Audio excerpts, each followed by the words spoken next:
boa tarde. O nosso programa deste dia 24 de dezembro, véspera de Natal, está começando na presença ilustre do maestro Jonicler Real. Tudo bem, maestro? Excelente. Prazer em recebê-lo aqui. Igual, é uma honra, um prazer enorme estar com vocês aqui. Imagina, honra para nós. Daqui a pouquinho a gente conversa mais um pouco e ainda vocês vão ter dicas com a Priscila Guzmão de como receber muito bem hoje na ceia de Natal. Tudo isso daqui a pouquinho, logo após o intervalo, a gente está aqui esperando vocês.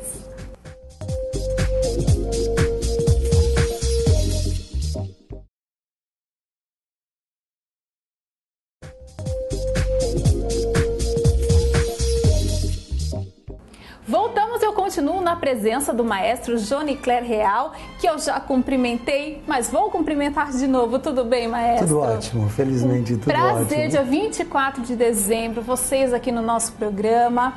Agora eu tenho muitas dúvidas. O quarteto de cordas, vocês vão ver que som maravilhoso e tudo, né, que envolve música, a gente percebe que tem uma dedicação muito grande, né?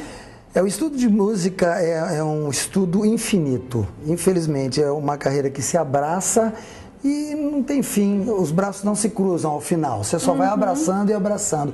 A hora que você termina de entender um período clássico, vem o romântico, depois vem o pós-romântico, aí você volta para o barroco, sempre tem uma novidade, um dedilhado, como pegar o arco, como soprar. Então, é um estudo ininterrupto. É como uma medicina, como uma arquitetura, não dá para descansar. Sabe o que eu achei interessante? O quarteto de cordas que a gente recebeu aqui, do qual você é o maestro, tem uma pessoa bem nova, né? Sim. É bacana isso, porque existe uma coisa meio byroniana, né? Uma coisa muito platônica, que as pessoas acham que para tocar numa orquestra você tem que primeiro envelhecer, aí depois, vou tocar violino.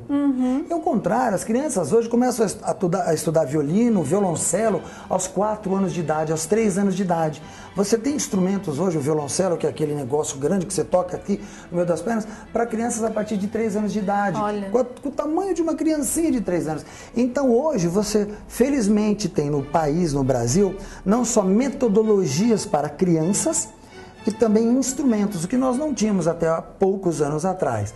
Então, o que é bacana é que hoje, por exemplo, na nossa orquestra, nós temos uma juventude brilhante, um garoto de 12 anos tocando saxofone, percussionista, um garoto de 13, ao trombone, um outro de 16, essa cellista, a Luísa, maravilhosa. Quantos anos ela tinha até? 13 anos, não, 13? Ela tem 15 anos. Ela fez 15 Pois é, já. uma criança. Mas começou bem nova, Sim, né? ela Porque toca é um violoncelo, talento. cello há 5 anos. Nossa. Então é um instrumento que eles crescem juntos, na verdade. É muito difícil alguém abandonar o estudo, mesmo que não venha a ser profissional. Agora, para tocar na orquestra, eu imagino que tenha que ter uma dedicação bem grande de horas, ou não? A orquestra é um trabalho de escravo, e o maestro é um escravagista, né? Porque o cara que estuda violino, por exemplo, ele está tocando Bach. 4, 5 horas de Johann Sebastian Bach por dia. Aí ele chega diante do maestro e ele fala assim: bom, pessoal, hoje nós vamos tocar Beethoven. Outro período, outra arcada, outra pegada, o punch é diferente. Então, assim, aquela coisa barroca que ele está se esmerando para o dedilhado, a arcada, né, ou a flauta, não importa. Ele chega lá e vai tocar Beethoven, que é uma coisa romântica, pesada. Então, ele tem que ter um clique para isso. Então, a habilidade do instrumentista de orquestra é a maior que tem. Um solista, por exemplo, é um cara que tem que ter um conhecimento de todas as épocas. Se ele toca uma música barroca, onde ele pega no arco é diferente de onde ele pega no arco no romântico. Então a dedicação é intensa. Então pode ser uma pessoa jovem, claro. O discernimento do maestro é apenas trazer uma partitura para que todos, eu tenho que mesurar o conhecimento, a técnica, a habilidade de cada um, para poder trazer uma partitura onde todos possam. Alguns já conseguem tocar de primeira, outros vão amadurecendo, mas aquela partitura, ao final de 1, 2 meses de ensaio, ela está pronta. Então tem um crescimento, uma amálgama maravilhosa, porque todos cresceram juntos naquela obra. E o resultado é fantástico. Só para vocês terem uma ideia do que nós estamos falando, o Quarteto de Cordas trouxe uma música especialmente feita para o programa Toda Tarde, não é isso? Perfeito. Vamos conferir então, daqui a pouquinho a gente conversa mais.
Bom, até arrepia, né, gente? Emocionante demais. Eu continuo aqui com o maestro, mas agora eu vou chamar o intervalo e daqui a pouquinho eu quero saber como é, na verdade, a vida do maestro. Tem muita coisa para contar. Daqui a pouquinho a gente conta, então.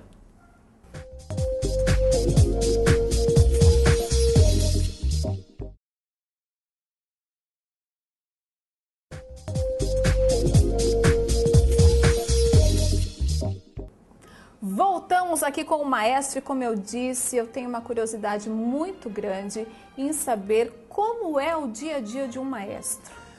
Olha, parece ser estressante, ou é impressão minha? A gente, quando está fazendo concerto, dirigindo, é tudo muito divino e maravilhoso. É bonito porque você não está mais trabalhando. Literalmente você está se divertindo.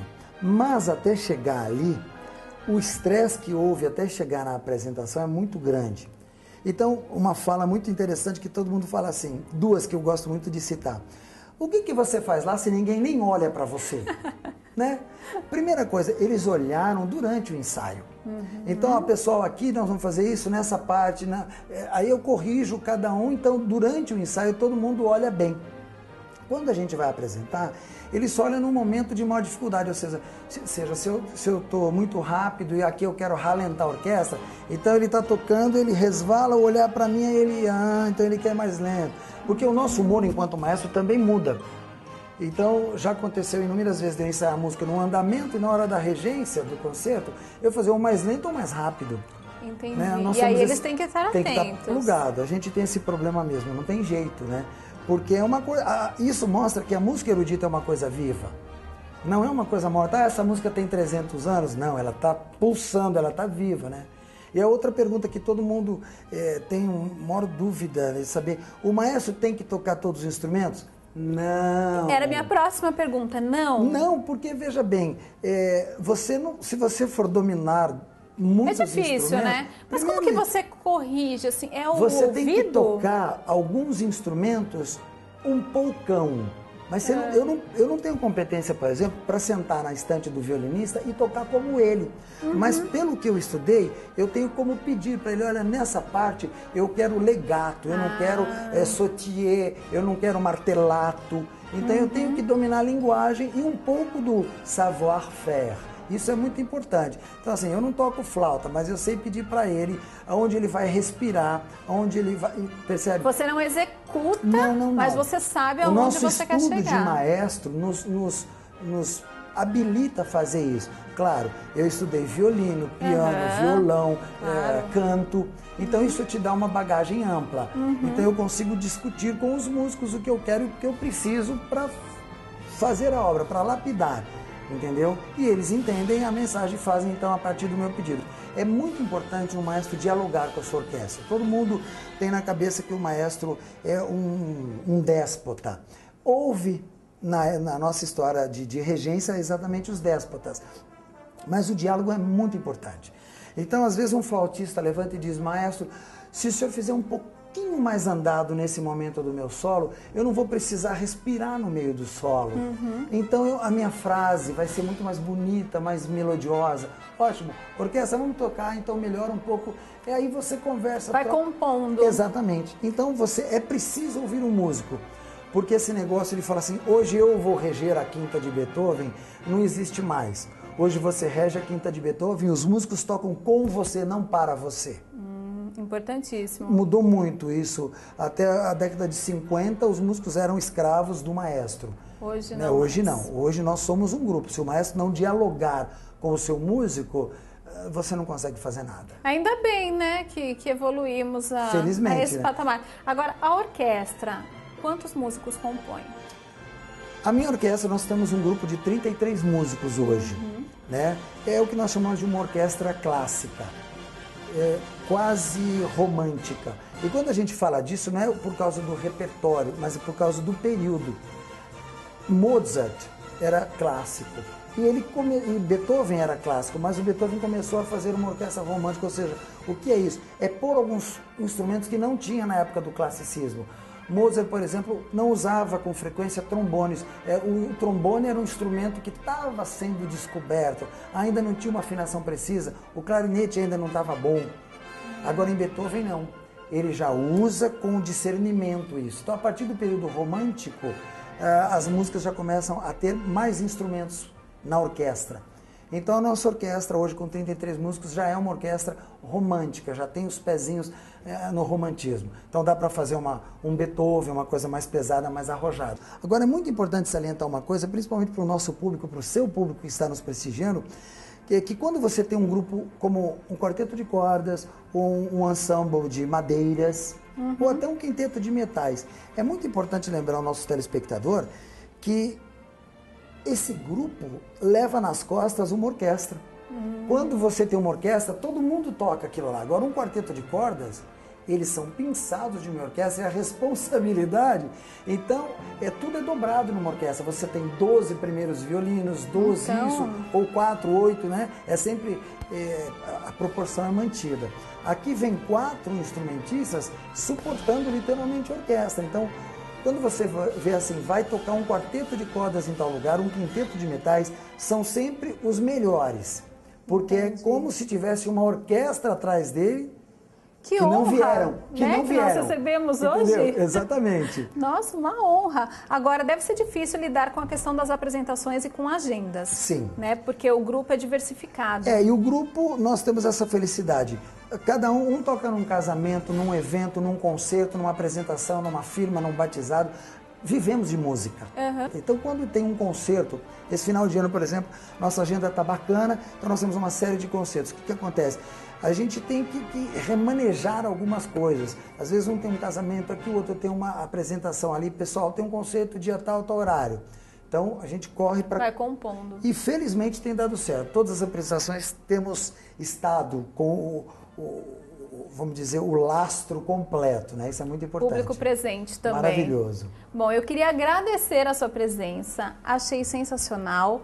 E é claro que eles mostraram um pouquinho mais pra gente, aliás, gente, um pocão. Vamos ficar agora ao som do quarteto de cordas. Muito obrigada, mestre, pela sua presença. Eu que agradeço. Imagina, logo após o intervalo e depois a gente volta.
Importante para vocês, minhas amigas, porque o verão chegou, praia, sol, piscina, biquíni, mas você não está preparada. Não se preocupe, porque a Medievas tem a solução para você. É o óleo de coco em cápsulas da Medievas. E a Medievas é uma empresa que há mais de 10 anos investe em pesquisas direcionadas ao bem-estar e ao equilíbrio do seu organismo. Foi a primeira a lançar o óleo de coco extra virgem em cápsulas. E não é à toa que ocupa o ranking das melhores empresas do Brasil. Com ele você acrescenta mais energia à sua vida, é natural e o mais importante de tudo é que não engorda. É a forma mais fácil e prática de incluir saúde e bem-estar ao seu dia a dia. Por isso adquira já o seu óleo de coco em cápsulas Medievas e mude definitivamente a sua vida. Basta tomar 2 cápsulas antes das principais refeições. Então fique prontinha para este verão que já está batendo aí na nossa porta. Peça agora mesmo o seu óleo de coco em cápsulas da Medievas e ganhe mais saúde e disposição para você enfrentar facilitar o seu dia a dia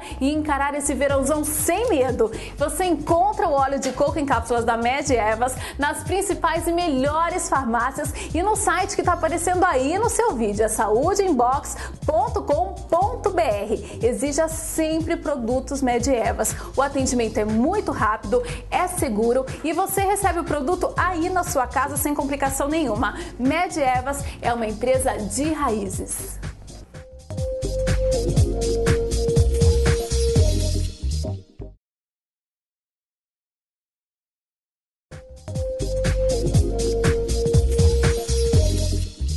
Agora nós vamos falar de como receber muito bem os seus convidados hoje na ceia de Natal. Quem deu as dicas foi ela, Priscila Guzmão. Olá, Tati, olá a todos de casa. Olha, hoje a gente recebe aqui em nossos estúdios a Priscila Guzmão, que está aqui ao meu lado, que é organizadora de eventos e vai ajudar você de casa a organizar a sua ceia de Natal ou de Réveillon. Tudo bom, Priscila? Boa tarde, tudo bem com você? Tudo ótimo também, graças a Deus. A Priscila vai dar algumas dicas pra gente, mas para começar eu tenho uma curiosidade, Priscila. Tem algum segredo realmente na hora de se organizar a ceia de Natal? Ou depende muito do modelo familiar, do modelo da relação realmente das pessoas que vão estar envolvidas na festa? Eu acho que na verdade uma boa recepção começa com o prazer da pessoa recebê-lo. Receber em casa ou receber num salão de festas, esse acho que é o grande segredo. E a partir disso tem que ter um bom planejamento nessa organização, ver quem que você vai estar recebendo, o perfil dos seus convidados, se existe criança, se existe vegetarianos, se existe quem vai estar sendo recebido para saber que perfil de alimentação você vai estar sendo servido nessa ceia de Natal. Então não tem um modelo ideal, depende realmente do perfil das pessoas que vão estar envolvidas nessa festa. O princípio da festa é você conhecer o perfil do teu convidado para saber como vai ser feita essa recepção. Entendi. Você falou do planejamento, fundamental. Quais são os tópicos que devem ser listados? Assim, qual é a margem de tempo, inclusive para se pensar uma ceia bem servida? Em primeiro lugar, você tem que fazer uma lista de convidados, você tem que conhecer o teu espaço físico que comporta aquela quantidade de convidados dentro da tua residência ou do espaço que você vai estar alocando. E em cima disso, você tem intimidade com essas pessoas para você saber fazendo, de repente, quem vai levar aquele tipo de prato, ou se você que vai estar recebendo vai estar oferecendo esse jantar sem cobrar nada de ninguém. Aliás, não é falta de educação. Se você realmente tiver esse hábito familiar, pedir para, de repente, cada um levar um prato, uma sobremesa, não tem nada de feio. Não, de forma alguma. Eu acho que era até legal ter uma reunião antes disso com todos aqueles que vão participar, até para chegar num consenso de que tipo de prato cada um vai estar levando, para que fique uma ceia bem mista, farta, que tenha gosto para todo mundo, para que agrade as crianças, os mais velhos, os adultos ou as pessoas que vão estar envolvidas nessa festa. Bom, em relação à maneira de servir, eu acho que você já até concluiu essa resposta, mas também não existe um padrão específico. Fica uma ceia legal tanto você servir a francesa quanto também a americana. Sim, tudo depende da formalidade desse serviço. Tem casas que a família está acostumada a contratar banqueteiros ou empresas especializadas em estar fazendo o tipo de decoração ou o tipo de serviço, ou uma coisa mais descontraída, onde a família se envolve na cozinha e prepara aquela ceia junto. Isso já faz parte daquele envolvimento do Natal, de se confraternizarem, de se encontrarem, às vezes passam o ano todo sem se verem. Então a cozinha hoje em dia também ela é cada vez maior, né? Ela tem nós temos os espaços gourmets que a gente fala, então as pessoas curtem estar envolvidas nessa ceia. Como existem as famílias mais formais ou tradicionais, ou dependendo do teu poder aquisitivo, que contratam banqueteiros ou cozinheiros ou fornecedores que estão preparados para fazer isso para você também. A gente está falando da parte gastronômica, mas também tem a parte da decoração. Sim. Também tem a ver com o perfil dos convidados? Por exemplo, dá para usar em coisas muito delicadas quando tem criança na mesa? Depende da educação que você deu para essas crianças. Eu acho que geralmente você tem aí, hoje em dia você tem uma infinidade de produtos que não quebram também, que dá para você fazer um enfeite bonito, uma ornamentação bacana e que não corre risco de estragar, né? Quais seriam dicas legais para o pessoal arriscar na hora da decoração das mesas da ceia de Natal que ia ficar bacana? O Natal a gente conhece muito pelas cores, né? O verde, o vermelho, o dourado, as luzes, né? As luzinhas, tanto as luzinhas de Natal mesmo, como velas, castiçais, porta-guardanapos, você tem toalhas ornamentadas com temas de Natal.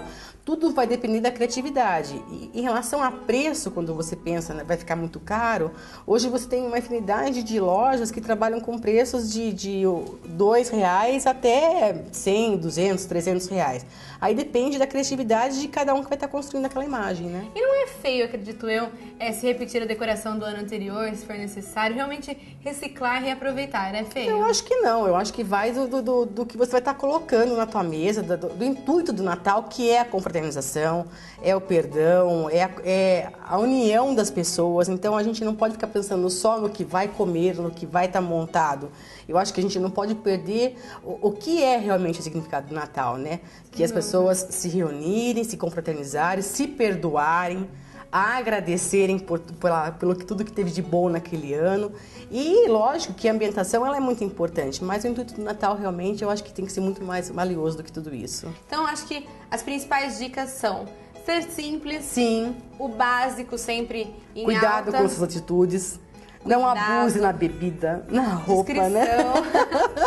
Eu adorei, Priscila, agradeço a sua participação. Eu que agradeço pelo convite. Acho que o pessoal de casa também deu para esclarecer bastante, vai conseguir recepcionar aí os convidados de uma maneira bem agradável. Obrigada, viu, Priscila, pela sua participação. Espero que vocês de casa também tenham gostado. Eu volto com você, Tati. Muito obrigada, Priscila Guzmão, pelas dicas. Agora é só colocar em prática. Aliás, hoje à noite é a ceia de Natal e o nosso programa Toda Tarde deseja a todos vocês uma ótima noite, que você se reúna com a sua família, muita paz, muito amor, que as crianças recebam a visita do Papai Noel. Aliás, independente de presente ou não, que a noite de vocês seja realmente fantástica e maravilhosa. Não esquecendo que amanhã, no dia de Natal, tem um programa Toda Tarde feito especialmente para vocês. Um beijo enorme, tudo de bom e eu te vejo amanhã.